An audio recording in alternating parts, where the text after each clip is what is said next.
अगर आप मट्टी बनेंगे तो डूब जाएंगे, पत्थर बनेंगे तो डूब जाएंगे, लेकिन तेल की बूंद की तरह रहेंगे तो तैर जाएंगे। जैसे तेल पानी से नहीं चिपकता, वैसे आप संसार से मत चिपको। आदिनाथ स्वामी का वैराग्य का दिन है, तप कल्याणक है, और जब तप की बात हो तो तपस्वी सम्राट की याद तो आ ही जाती है। उनकी कृपा से ही आज आपका ये तप कल्याणक हो रहा है। ना वो तपस्वी के चरण यहाँ पड़ते और ना आज आप ये सब मंगल महोत्सव कर पाते। तप कल्याणक के दिन दीक्षा कल्याणक भी इसे कहते हैं, अभी निष्क्रमण कल्याणक भी कहते हैं।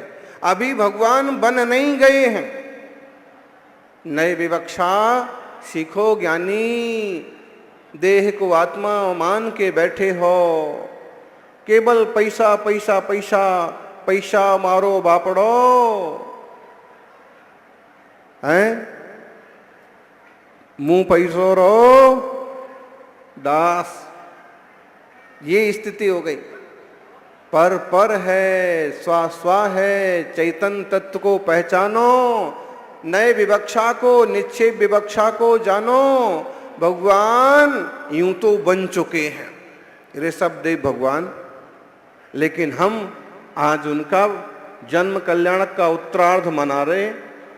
सुबह की ये वेला उनके जन्म कल्याणक से जुड़े हुई है।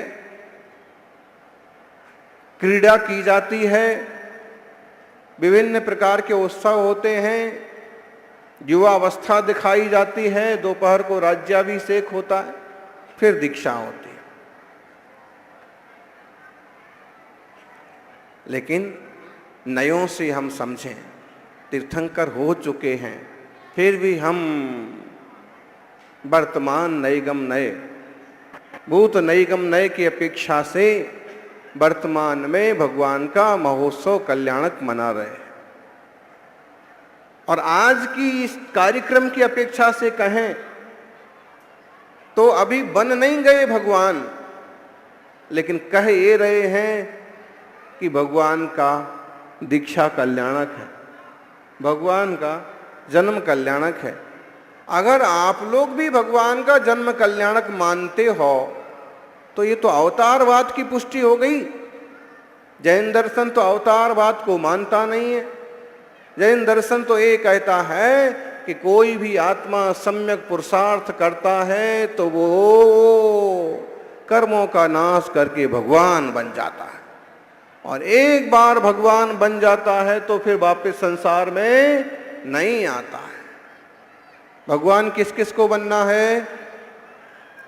हाथ उठाओ। हाथ उठाने में कुछ भी खर्च नहीं आना है। भगवान किस किस को बनना है? लो, सबको बनना है। भगवान बनने की शुरुआत सम्यक दर्शन से होती है, सम्यक ज्ञान से, सम्यक चारित्र से होती है, वेद विज्ञान से होती है। सबसे पहले तत्व निर्णय करो, मैं ज्ञान घन आत्मा हूं, और ये देह आदि घर आदि पर पदार्थ हैं।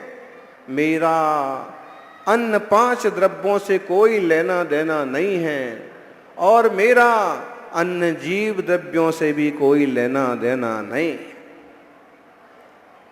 आपके घर में जो लोग पैदा हो गए उन्हें आप अपना मानते हो। ये मेरे दादा, ये मेरे पिता, ये मेरा बेटा, ये मेरा पोता। लेकिन ध्यान तो दो, ये आप बोलते हो कि आपका मोह बोलता है? बोलो। मोह बोलता है। बड़ा होके अगर वही बेटा खराब निकल जाए तो माथा कूट कूट के रोते यार कि इसका ऐसा पालन किया, और ये तो बात भी नहीं सुनता है। मोह बोलता है। ध्यान रखो, पड़ोसी है, दूसरे गांव का आदमी जितना आपसे भिन्न है, आपका बेटा पोता भी उतना ही आपसे भिन्न है। और सुनो, घर को तो भिन्न बहुत लोग मान भी लेते हैं, लेकिन तन को कहाँ भिन्न मानते हैं। जिनवाणी कहती है घर जितना भिन्न है तन भी उतना ही भिन्न है। क्या तन माज तारे, क्या तन धोब तारे, एक दिन मिट्टी में मड़ी जैसे।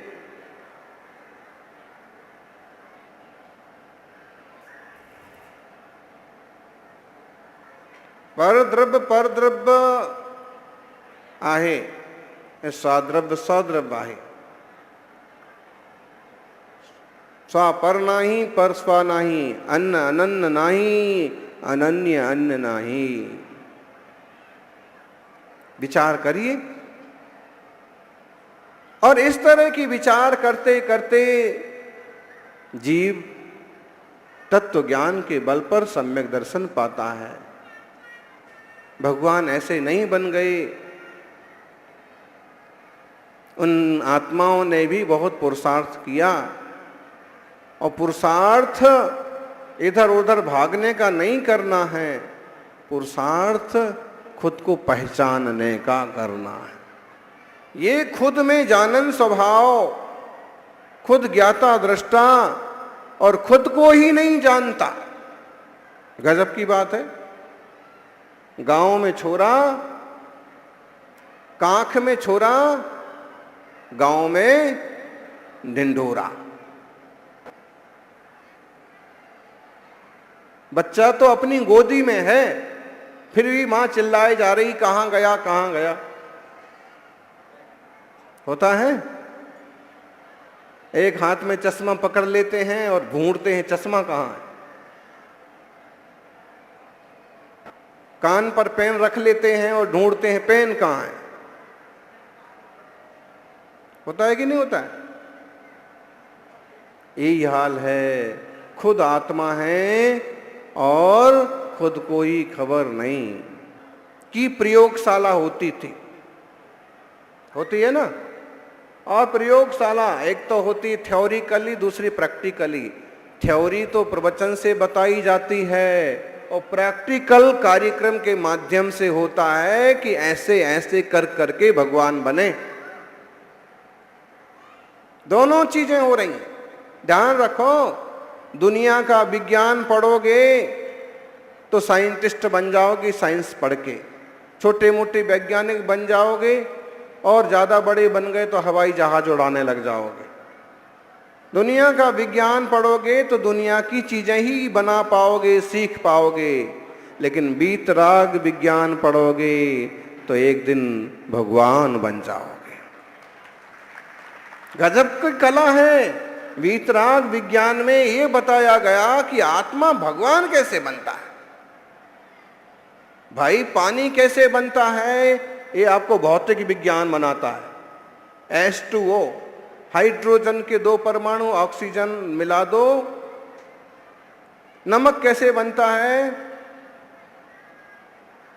शक्कर कैसे बनती है, जहर कैसे बनता है, सोडियम कैसे बनता है, सल्फर कैसे बनता है, सब आपको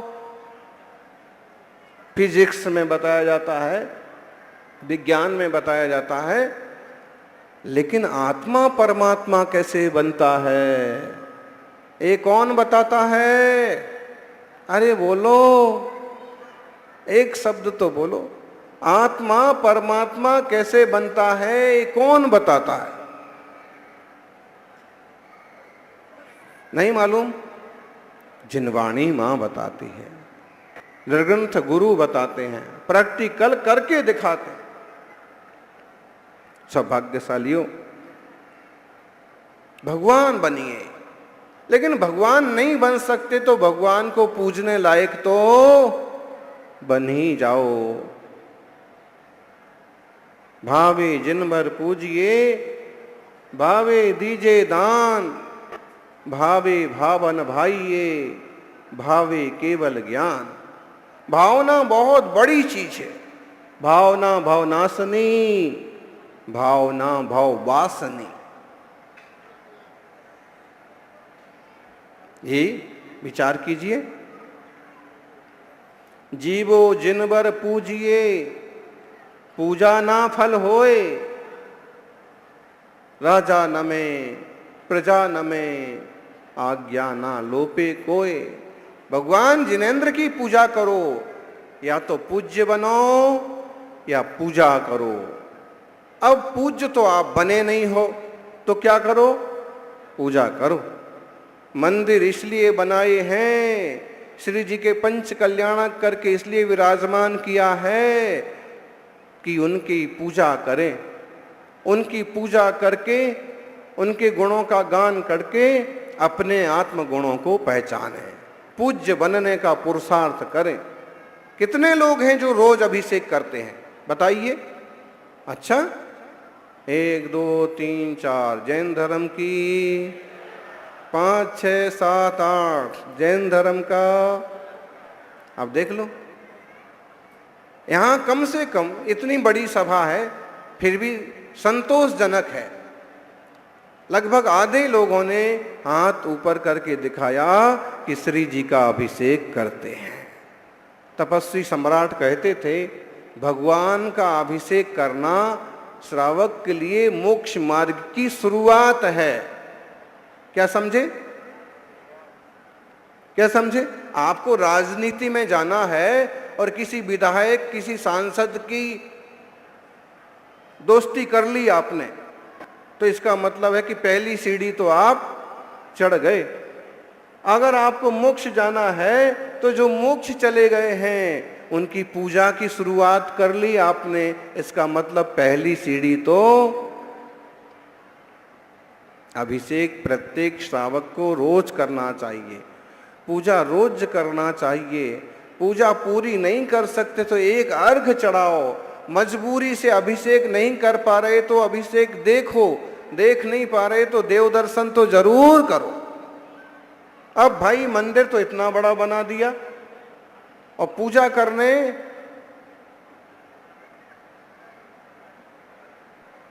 चार लोग भी नहीं जा रहे।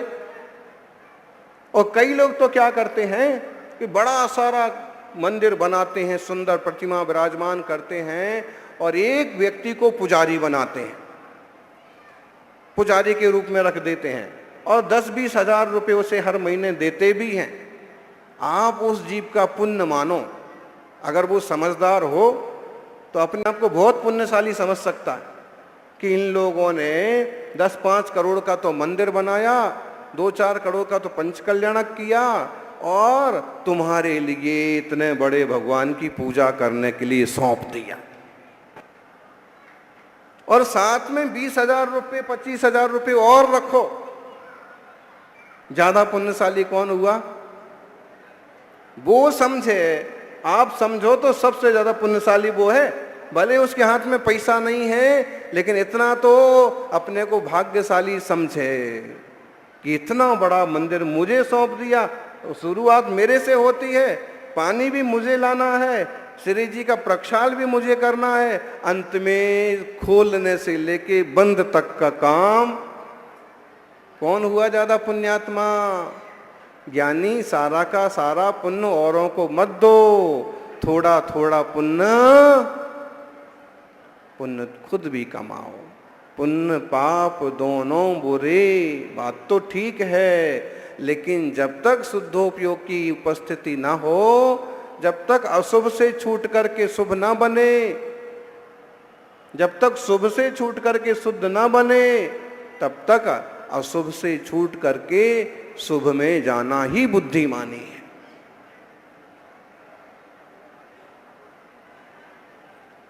अगली सीढ़ी चढ़ नहीं पा रहे हैं तो नीचे वाली सीढ़ी पर तो मत जाओ,